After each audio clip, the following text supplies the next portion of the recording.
Sejam bem-vindos ao Haja Saúde, o podcast da Unidade Local de Saúde do Médio Tejo, que lhe dá a conhecer o mundo da saúde de forma descomplicada e informativa. Aqui vamos desvendar os mistérios do corpo humano, entender doenças, desmistificar mitos e recolher conselhos para uma vida mais saudável e feliz. Se já se perguntou qual é a diferença entre uma constipação e uma gripe, como prevenir doenças, como emagrecer de forma segura ou que tipo de exercício físico deve praticar, este podcast é para si. A cada episódio, um tema diferente da saúde, em conversa com profissionais de diversas áreas da Unidade Local de Saúde do Médio Tejo. Sente-se confortavelmente neste consultório, acompanhe-nos nesta jornada pela saúde.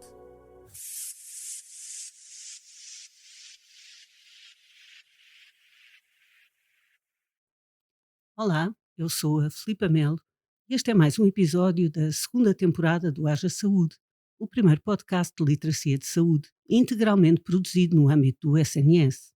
O que será de mim no final da vida? Quem irá cuidar de mim?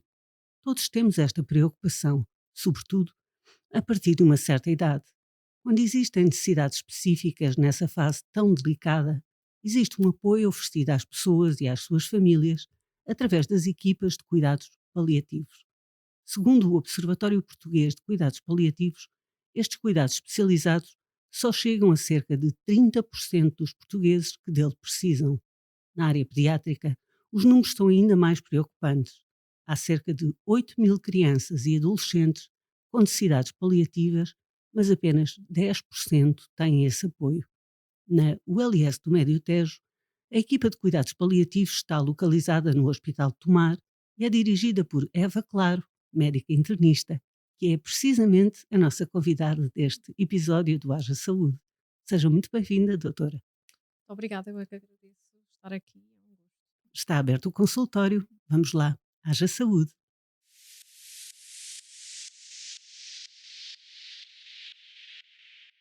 Doutora Eva, esta área dos cuidados paliativos é muito recente, tal como é recente a formação.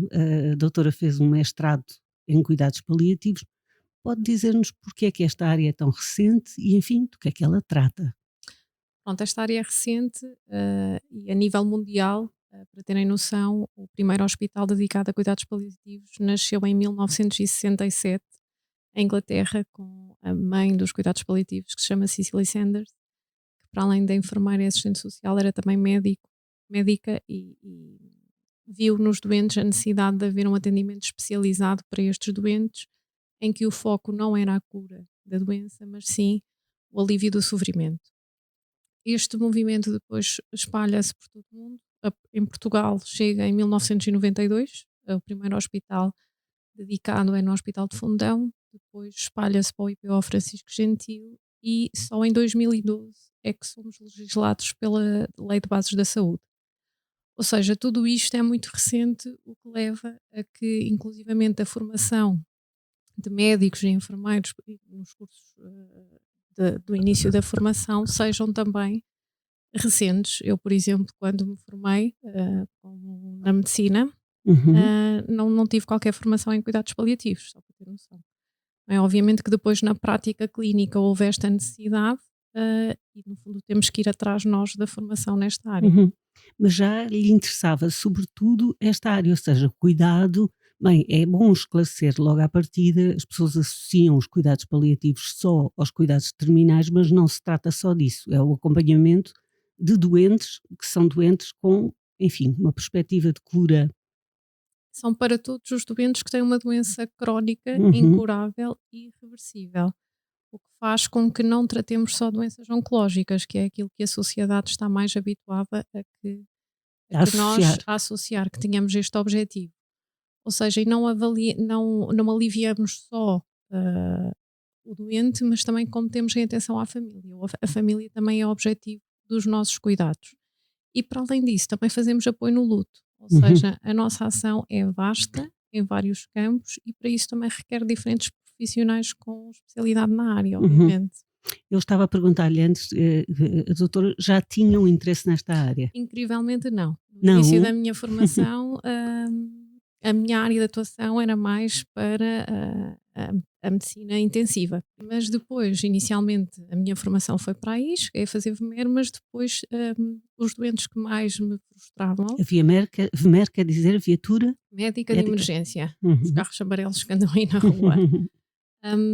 E a mim, os doentes que mais me desafiavam enquanto médica e que eu me sentia mais insegura ou com falta de conhecimento para poder tratar ou aliviar, eram estes doentes de cuidados paliativos, em que nós tínhamos protocolos para tudo e mais alguma coisa, mas que efetivamente para aliviar este sofrimento e controlar sintomas no pré-hospitalar não havia nada de concreto para nós seguirmos. Portanto, sentiu que havia uma falha, havia um Exatamente, buraco ali, não é? exatamente, e Em ainda termos, hoje há. Uhum. Ainda hoje há, em termos de atendimento, embora as equipas já estejam formadas adequadamente para prestar estes serviços. Não Este serviço, necessariamente, porque, por não? exemplo, no pré-hospitalar é um Uhum. projeto que está em curso, mas ainda não há um protocolo de atuação no doente de cuidados Uhum. paliativos. Só para ter noção disso, ainda hoje esse protocolo não existe. Não sabia. Há uma equipa que está a trabalhar nesse protocolo, sei disso, mas que oficialmente na rua não há. Ou seja, não existir um protocolo quer dizer que não existem uma série de medidas, normas não é? de atuação De relativamente atuação, ao doente exatamente, com estas com características. estas necessidades. Uhum. A morte é o assunto mais difícil da vida e é o medo maior da vida. Mas é aquilo que temos de mais certo, não é? Exatamente, mas de facto é um tabu há tanto tempo e na medicina também. Eu acho que os médicos, É o medo da morte é algo que porque o põe os médicos médico transidos. é porque o médico encara a morte como um fracasso pessoal, não é? Nós aprendemos a curar, não é? Apesar de poucas doenças terem cura, não é? E se curarmos todos também ficamos sem trabalho, o que também não seria bom. Mas, efetivamente, nós não aprendemos de base, pelo menos na minha formação, a paliar. Que é Uhum, isso aqui. uhum, Ou seja, é quando já não se pode curar, quando já não temos terapêuticas modificadoras de doença, saber o que é que podemos utilizar para aliviar sintomas. uhum, E é isso que os cuidados paliativos são. Os cuidados paliativos não são só dor, os cuidados paliativos pro- promovem o alívio não só do sofrimento físico, mas também social, espiritual, e por isso é que não é só um médico a fazer a consulta de cuidados paliativos. Não é? uhum. Isto é toda uma equipa que trabalha num doente e numa família. Já vamos falar de como é que é constituída esta equipa e como é que ela trabalha. Eu queria dizer, antes de mais, que com o envelhecimento da população, o aumento da esperança média de vida, a Organização Mundial de Saúde prevê que em 2060 as necessidades paliativas em todo o mundo sejam o dobro das atuais.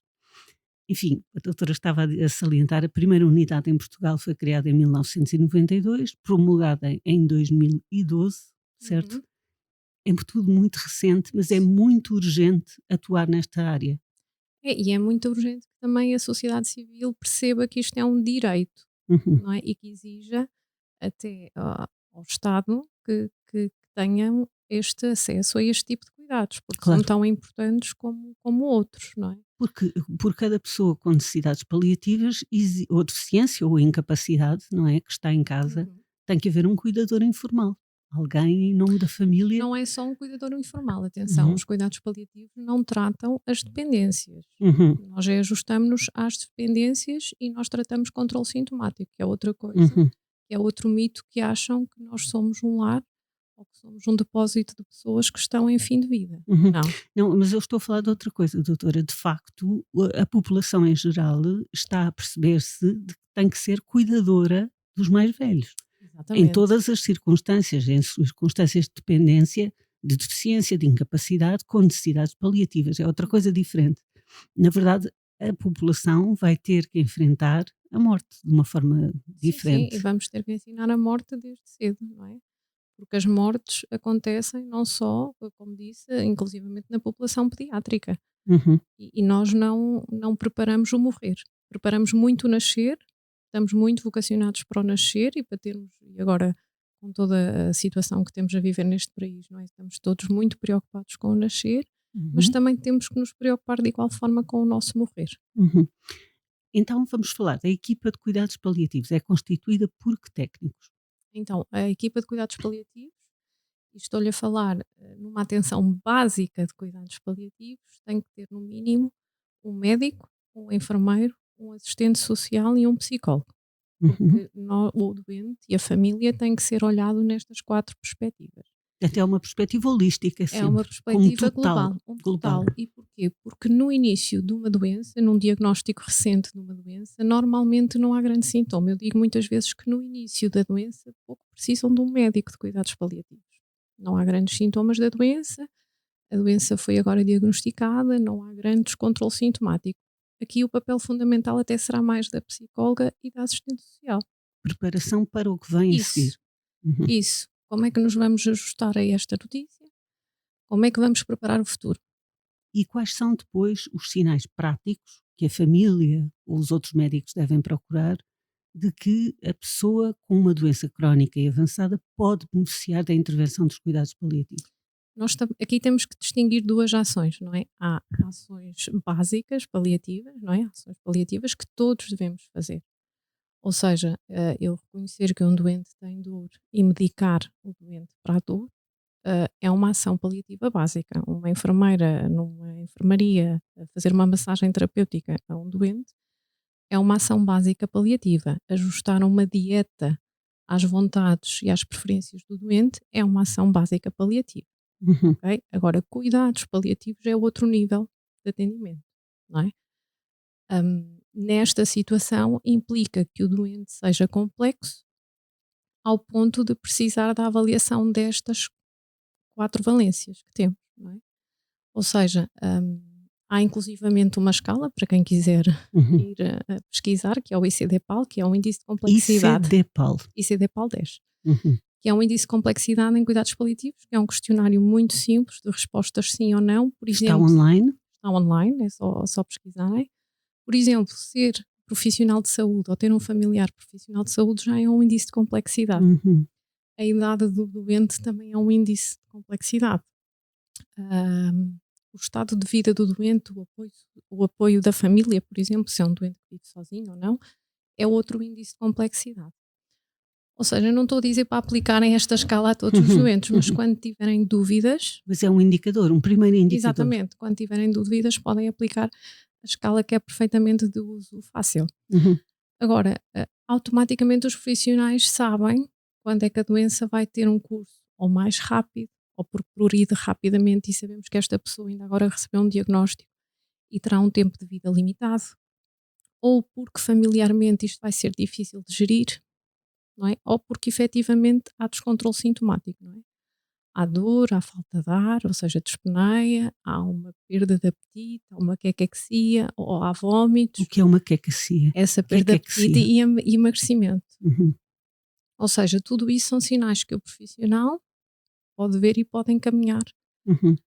E como é que se faz este encaminhamento? Se a família ou um doente sentir que precisa destes cuidados, qual é que é o processo direto, mais correto em Assim, Portugal para ser encaminhado? neste momento, será ir ao seu médico de família e referenciar a partir do médico de família, obviamente. Esta referenciação depois também pode ocorrer noutros lugares, no serviço de urgência, por exemplo, no internamento que ocorra, Uhum. mas terá sempre que ser um médico a referenciar. Uhum. Agora, há pouco estava a fazer fez um pouco essa diferenciação, mas eu acho que ainda é importante insistir nisso, que há uma distinção entre o cuidado paliativo e o cuidado curativo. O que acontece na altura dos cuidados paliativos é que a pessoa vai ter que ser informada de que está num período pré-terminal, ou enfim, que tem um comprometimento de vida, certo? Essa informação é muito difícil de digerir, com certeza. O objetivo é que quando o doente recebe um diagnóstico de uma doença incurável, e atenção que uma doença incurável pode ser uma doença pulmonar, Uhum. uma doença incurável pode ser uma insuficiência cardíaca, não é? E não estamos a falar de doenças oncológicas. Ao mesmo tempo que recebe este diagnóstico, deveria ser avaliado por uma equipa de cuidados paliativos para percebermos as necessidades daquele doente. E é a equipa de cuidados paliativos que tem a capacidade de comunicar estas coisas também, ou não? Nós primamos muito pela comunicação, e desculpe lá estar a puxar aqui a brasa à minha Uhum, sardinha, uhum. mas efetivamente um dos nossos pilares de atuação é a comunicação. E a comunicação é uma coisa que os doentes sobretudo nestas fases em que se precisam de ajustar vidas, é muito preponderante e é fundamental. E às vezes não é aquilo que se diz, é a forma como se diz. Uhum. Já para não dizer que nesta fase, muitas vezes, os doentes até são informados, mas pela violência ou pela gravidade da informação, nem tudo é percebido no mesmo momento. Uhum. E às vezes temos aqui discórdias, digamos assim, entre médicos e familiares e doentes, não é? Que dizem que não estavam informados quando os médicos o informaram. Uhum. Mas eles, se calhar, naquela altura não tinham a capacidade de ouvir e apreender tanta informação. E nós podemos fazer a diferença nessa parte. Como é que é pensada da vossa parte esta comunicação? O que é que Esta está aqui em comunicação, causa? esta O respeito comunicação pelo doente, é como é aprendida. óbvio. Uhum. Atenção, O isto. que é essencial? Quais são as traves O mestras? essencial é dizermos ao doente aquilo que ele quer saber. E a nossa responsabilidade é com o doente. Não é? Porque às vezes há aquilo que nós chamamos em cuidados paliativos, que é as conspirações do silêncio, em que toda a família sabe, mas não se conta ao doente. Se o doente quiser saber, o doente tem esse direito. E se não quiser saber? Também tem esse Uhum. direito e nós respeitamos. E os doentes explicam e mostram quando querem saber e quando não querem saber. Uhum. Se pudesse desmantelar um ou dois grandes mitos à volta e preconceitos sobre os cuidados paliativos, agora aqui logo Uhum. nesta conversa, quais é que seriam? Primeiro que os cuidados paliativos são para doentes em fim de vida. Para Uhum. terem noção, eu tenho doentes que sigo há 5, 6 anos. Pois. Ou seja, São cuidados, no fundo, são cuidados continuados também. são cuidados que uma das coisas que eu digo logo na primeira consulta e que os nossos doentes sabem é que o facto de serem seguidos em cuidados paliativos não deixam de ser seguidos nas especialidades, digamos, ativas da sua doença. E que nós temos um papel sinérgico, ou seja, que temos um papel de colaborador. O nosso objetivo, isto se calhar é mais fácil de entender nas doenças oncológicas, e eu vou explicar nessa parte, ou seja, o nosso objetivo até pode ser ter a melhor qualidade de vida possível e estar o melhor fisicamente para aguentar um tratamento de quimioterapia. Se eu não tiver dor, não é, durante os tratamentos, tenho outra qualidade de vida, tenho outra disposição. Não é? Se eu com uma dor de dente já não me mexo da cama, imagino com uma dor moderada a grave, uma dor Uhum. forte, não é? Uhum. Ou seja, nós otimizamos o doente tendo em conta a qualidade de vida do doente e fazemos com que cada dia faça sentido. Porque pode não fazer sentido estar a fazer quimioterapia e radioterapia se a minha vida durante o resto do tempo não fazia sentido. Pois. É interessante porque a chegada dos cuidados paliativos tem a ver também com a chegada de uma consciência de que é possível encarar, enfim, algo que é definitivo, não é? Que mais para estas pessoas do que para as outras, a chegada da morte, a iminência da morte, mas encará-lo de uma outra forma e não baixar os braços. Ao contrário, Nós desistir, aqui não é? investimos. Uhum. Nós aqui investimos com um foco diferente. O nosso investimento não é a cura da doença, não é modificar a doença. Portanto, tem que haver uma aceitação, antes de tudo, daquela situação. Essa aceitação pode nunca existir. Hum. Atenção. Essa aceitação pode passar por outras coisas, não é? Se eu sei que tenho uma doença, não é? É a mesma coisa do que termos, por exemplo, imagino, deficientes que têm uma vida ativa e que têm uma vida que faz sentido e ter a mesma pessoa na mesma situação que não consegue encontrar sentido de vida. Uhum. E por isso é que nós às vezes também temos que nos recorrer de apoio espiritual, porque é uma vertente importante nesta parte de encontrar o sentido de vida. Ou seja, nós vamos para além dos sintomas físicos, não é? Nós vamos para além e nós atuamos em todas as frentes. Uhum. E por isso é que temos que ter esta capa e esta armadura bem fortificada para chegarmos a todo lado. Porque aquilo que um médico vê num doente, aquilo que eu posso melhorar na qualidade de vida daquele dia a dia, não é a mesma coisa que a minha psicóloga vê. E Exatamente. não é a mesma coisa que a minha assistente social vê. Uhum. E não é a mesma coisa que a minha enfermeira vê. Portanto, evitar o sofrimento, controlar a dor, ter condições sociais, ou seja, ter um enquadramento de ambiente à volta que Exatamente. seja confortável e, por fim, o conforto, que é um conforto espiritual. Nós morremos todos da mesma maneira e há 5 coisas que temos que fazer antes de morrer. Como é que morremos da mesma maneira? Explique-me. Não importa a raça, não importa a etnia, o que importa é o nosso sentido de vida. E há mortes mais confortáveis que outras, dependendo deste sentido de vida estar bem ajustado ou não. Se eu senti que cumpri o meu papel, se eu senti que não vou ser esquecido, se eu senti que tenho uma vida boa, normalmente são mortes tranquilas. Quando eu tenho coisas por resolver, quando eu tenho pedidos de desculpa para fazer, quando eu preciso que me peçam desculpa, quando eu preciso de agradecer, ou quando eu preciso dizer que amo alguém, estas mortes não são fáceis. Hum. É estranho falarmos nisto no âmbito dos cuidados paliativos, devo-lhe dizer. Não sabia que as equipas vão até esse ponto. Porque nós tratamos tudo. Hum. E esta parte, para chegarmos a esta parte, nós temos que ter referenciações atempadas. Porque referenciar um doente em últimas horas e dias de vida não nos deixa trabalhar esta parte. Se nos referenciam um doente com 10 dias de vida, não é? Uhum. Nós só vamos fazer controle sintomático puro e duro, que é tratar a dor, tratar a dispneia, tratar vômitos ou diarreia, ou seja, os sintomas físicos têm que estar controlados para nós conseguirmos chegar a esta parte, não é? Ninguém que tenha uma dor de 10 em 10, que é o máximo de dor que uma pessoa pode imaginar, vai-me querer falar da sua parte espiritual, Uhum. como pode imaginar, não é? Ou seja, isto não é uma coisa que se faça também de um dia para o outro, isto tem que haver relação médico-doente e da equipa, não é? Tem que haver um ambiente de confiança. Por exemplo, os doentes que nós seguimos há mais tempo, isto vai-se fazendo ao longo das consultas. É um processo de intimidade também, de construção de uma proximidade com o doente Também porque o e objetivo, confiança. e o objetivo é, imagine, por exemplo, nas doenças como a esclerose lateral amiotrófica, não é? Uma doença progressiva que tem indicação para cuidados paliativos, certo? Ou seja, nós vamos ter que discutir com essa pessoa se quando ela deixar de conseguir comer vai querer um tubo no nariz para se alimentar. Uhum. E ela pode não querer. E também pode dizer hoje que não quero e daqui a 6 meses dizer sim, quero, mudei de ideias. E nós temos que ter a capacidade de verificar tudo isto, não é? E pensar atempadamente naquilo que queremos fazer quando a nossa doença evoluir. Não é? Eu posso querer que me liguem uma máquina à noite para eu respirar ou não. Uhum. Eu até penso que quero, mas depois não me consigo ajustar à máquina. E tenho todo o direito a dizer que não. Eu posso querer fazer um tratamento de quimioterapia agora. E daqui a 6 meses, se a doença progredir, posso dizer, para sofrer aquilo que eu sofri no tratamento anterior e não ter benefícios, também não quero. Ou seja, tomar decisões em consciência. E sem ter o descontrole sintomático, porque é muito Uhum. fácil nós não decidirmos de acordo com a nossa consciência porque estamos desconfortáveis. Porque estamos aflitos.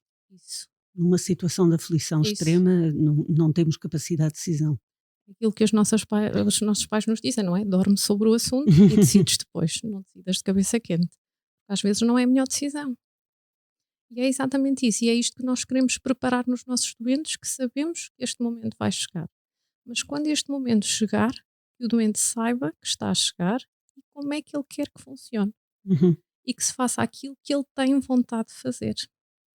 Já vamos desenvolver mais estas ideias. Fazemos aqui uma pequena pausa na conversa sobre cuidados paliativos.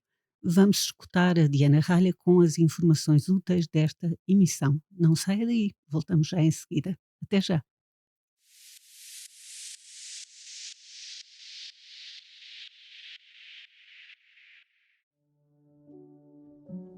Olá, hoje quero falar com quem cuida de alguém que está doente, muito doente, seja doente crónico, em estado avançado ou terminal. Cuidar pode ser ao mesmo tempo um dos maiores atos de amor, mas também uma carga pesada demais para se aguentar sozinho. E isso é perfeitamente normal. Sinta, reconheça e não se culpe por sentir-se assim. Ser cuidador de alguém muito doente que não tem cura não é apenas cumprir tarefas, dar medicamentos, preparar refeições, acompanhar consultas, vestir, dar banhos. Não é só isso. É também estar presente, muitas vezes sem descanso, lidar com a ansiedade, com a tristeza e com o medo do que está por vir, seja do familiar que está doente, ou seja do próprio cuidador que assiste a tudo impotente. É perfeitamente normal sentir-se exausto, perdido, ou até culpado por não conseguir ser perfeito nesta tarefa. Mas há algo muito importante que lhe quero dizer, e que não é só uma frase feita. Cuidar de si é cuidar do outro. Tira alguns momentos para respirar. Aceite ajuda quando lhe oferecem. Fale com alguém em quem confie e permita-se descansar, porque isso não é fraqueza, é força. Cuidar bem envolve também reconhecermos os nossos limites. E nos cuidados paliativos, o objetivo é justamente aliviar o sofrimento de quem está doente, mas apoiar quem cuida. Aprender a pedir ajuda, a dividir responsabilidades e a criar pequenos momentos de normalidade no dia a dia é essencial. Não precisa nem deve fazer tudo sozinho. E há cada vez mais espaços de partilha e apoio para os cuidadores. Por exemplo, a ULS Médio Tejo vai promover no próximo dia 28 de novembro a tertúlia O Papel do Cuidador Informal, Desafios e Respostas, um encontro aberto a toda a comunidade para refletir sobre as dificuldades e o valor de quem cuida. Pode saber mais no nosso website e se sentir que precisa de apoio extra, há muitos outros recursos disponíveis, como o apoio psicológico da linha SNS 24, 808 24 24 24, ou plataformas como o site movimentocuidadorsinformais.pt ou o site cuidadores.pt, entre outras, que oferecem orientação, acompanhamento e suporte emocional. Lembre-se, o amor que dá e o cuidado que oferece fazem toda a diferença. Mas o cuidado também precisa de cuidado. O seu.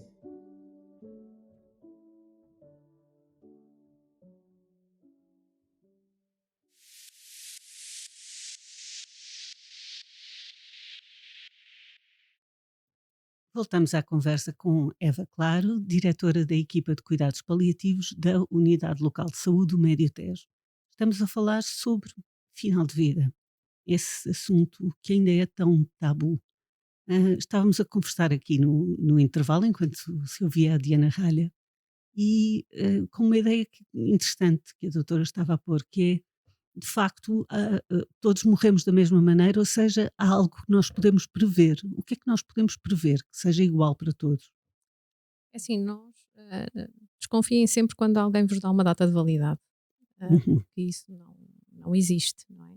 Obviamente que nós sabemos pelos livros mais ou menos qual é a sobrevida, mas é aquela situação de minha vizinha morreu com cancro da mama e durou 5 anos e uma que durou só 1. Pois, Ou seja, há aqui múltiplos fatores que condicionam esta sobrevida ou estas previsão. portanto, haverá sempre essa Sim, incerteza. haverá sempre essa incerteza, apesar de haver algumas linhas orientadoras. Não é? Agora, há sinais físicos, por exemplo, de fim de vida. Ou seja, no decorrer de uma doença crónica, por exemplo, uma coisa que é muito preocupante e que preocupa muitas famílias, até porque culturalmente os portugueses são bom garfo, é a alimentação em fim de vida. Uhum. Ou seja, Quando a pessoa perde o apetite. a perda de apetite pode já ser indicação de que há aqui sim uma doença crónica. Uhum. Os doentes crónicos normalmente, quando a doença começa a ser grave, o apetite altera-se. Não só no paladar, os alimentos não têm o mesmo sabor que era habitual, como também há aqui umas queixas de enfartamento, ou seja, eu como pouco, mas parece que vim de um Uhum. casamento. Uhum. E depois temos toda a família a dizer, por amor de Deus, coma a sopa até ao fim. E a encher pratos de comida quando o doente não é capaz. O que acaba por ser um sofrimento. É um ato de amor. Na É, verdade, claro, é um claro. ato de amor. Nós Mas é associamos. um mal-entendido. Exatamente, nós associamos muito, se come, é porque está tudo bem. E o não comer, no fundo, é um reflexo da doença. E na verdade o que diz então é que há dietas específicas, ou seja, a pessoa pode Não. ser, não há dieta Aqui específica. o segredo é Hum. procurar os alimentos da preferência do doente. Uhum. Independentemente se é feijoada, se é arroz doce, se é leitão. Como se fosse uma grávida. no fundo. Exatamente. Ou Uhum. seja, mais vale comer 100 gramas de leitão, 3 colheres, do E que estar um bocadinho de abacaxi. e do que estar a comer uma sopa que ele não gosta, que não tem prazer nenhum a comer aquilo e que depois fica de tal maneira enjoado que acaba por vomitar tudo. Uhum. Os nossos doentes comem o que querem, na hora que querem e na quantidade que querem. E às vezes isto cria muita angústia na família, porque depois eles até dizem, quero comer sardinhas assadas. E a esposa até vai fazer com todo o carinho do mundo. E ele chega lá e come meia sardinha. Então fiz-te as sardinhas e tu não comeste nada, não é? Isto é muito doloroso para a família, mas se a família compreender que efetivamente ele não come mais, porque não consegue. Ou seja, a equipa de cuidados paliativos serve também para dizer aquilo que já se sabe de previsível numa situação como esta. Sim, E que é sim. uma segurança para a família. Claro, porque a família agora que É sabe um isto, descanso. ou seja, que sabe isto, já não vai haver guerras à mesa, Uhum. não é? Porque eu estou desperta a dizer, ok, isto acontece porque há uma doença aqui, não é má vontade. Que outros exemplos é que pode dar? Em fim de vida mesmo, há alterações corporais que se começam a notar. É natural que as pernas, por exemplo, comecem a inchar, ou seja, ter edemas dos membros inferiores, por exemplo. Pode haver ou não agravamento da dor, não é obrigatório que haja aqui assim dor, por exemplo. Pode acontecer também períodos de maior sonolência, ou seja, o doente passa mais tempo a dormir do que acordado. Por exemplo, deve-se privilegiar quando o doente está acordado para alimentar e não acordar o doente para o alimentar. E depois pode acontecer ou não períodos de desorientação. O doente pode ficar mais baralhado, pode inclusivamente deixar de conhecer familiares e, em casos mais extremos, pode inclusivamente ficar agressivo. Ou seja, tudo isto temos que ter necessidade de ajudar as famílias a reconhecer estes sintomas e estarmos preparados para atuar em cada um deles. E enquadrar, estar enquadrado, não é? Portanto, Nós o temos doente que estar estar, enquadrado, estar num ambiente favorável de quem o compreende. A família também tem que ser compreendida. Não sei que claro, mensagem é que quer passar para a família de quem está nestas é que circunstâncias. todos vivem a doença. A doença é propriedade do doente, não é? Mas depois toda uma família tem que se reestruturar para viver também esta doença. E precisa de ser cuidada E também. precisa de ser cuidado, obviamente. E nós fazemos o cuidado desta família não só durante a doença, mas também na fase do luto. Não é? As nossas famílias não são perdidas, digamos assim, quando o doente morre. Nós mantemos acompanhamento, temos uma consulta do luto que mantemos o acompanhamento destas famílias. Muito interessante. No caso das crianças é ainda mais doloroso, com certeza, estas circunstâncias, e eu falo disso a pensar também nos próprios profissionais. O que é que garante o não burnout Eu ou a não, resistência destes profissionais que lidam com algo que é tão o forte? nosso segredo é que, por exemplo, nós somos das equipas hospitalares que menos índice de burnout têm. E porquê? Porque não estamos sozinhos. Não é? Eu não faço consulta sozinha. Faço consulta acompanhada da enfermeira presencialmente. E depois nós conseguimos reunir, não é? E falar do doente. E falar quais são as dificuldades do doente, da família, mas também as dificuldades da equipa. Porque às vezes também é muito desafiante para a equipa chegar ao doente. Não é? Isto não é tudo linear. E como somos um trabalho em equipa, estes índices de burnout são menores exatamente por isso. E depois porque falamos muito de sentimentos, não é? E fazemos atos de compaixão, não é? Porque nós não temos só empatia. Nós temos atos de compaixão e para fazermos compaixão não é pôr-se só no lugar do outro, é ter uma ação perante o sofrimento do outro. E esta ação também para nós é recompensadora. São os nossos balões de ar que no fundo quando sabemos que fazemos a diferença naquele doente e naquela família e que este processo de morte, por exemplo, correu bem e que ficaram todos tranquilos apesar de ser um momento triste e que ficamos na vida daquelas pessoas pelos melhores motivos. Isto é os nossos balões de ar. Enfrentar a morte quer completar a frase, por favor? Enfrentar a morte é viver, mas viver bem. Muito obrigada, doutora Eva Claro, por nos falar sobre os cuidados paliativos. Ficamos a saber que não é preciso morrer com tanta dor e com tanto sofrimento, que é possível vivê-la de uma outra maneira e que talvez precisemos de pensar na morte como se pensa com tanto cuidado no Nascer. nascimento. Muito obrigada mais uma vez por ter estado connosco, doutora. Obrigada, eu que agradeço. Obrigada. O Haja Saúde volta daqui a 15 dias. Até lá, fique bem. Haja Saúde.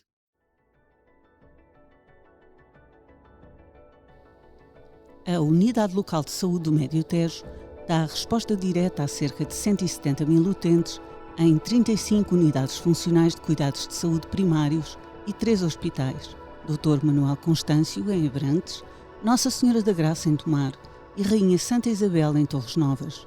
Iniciou atividade em janeiro de 2024 a partir de uma reestruturação do modelo organizativo do SNS para mais e melhores cuidados e uma relação mais próxima com a comunidade dos concelhos de Abrantes, Alcanena, Constância, Entroncamento, Ferreira do Zézer, Mação, Sardual, Tomar, Torres Novas, Vila Nova da Barquinha e Vila de Rei.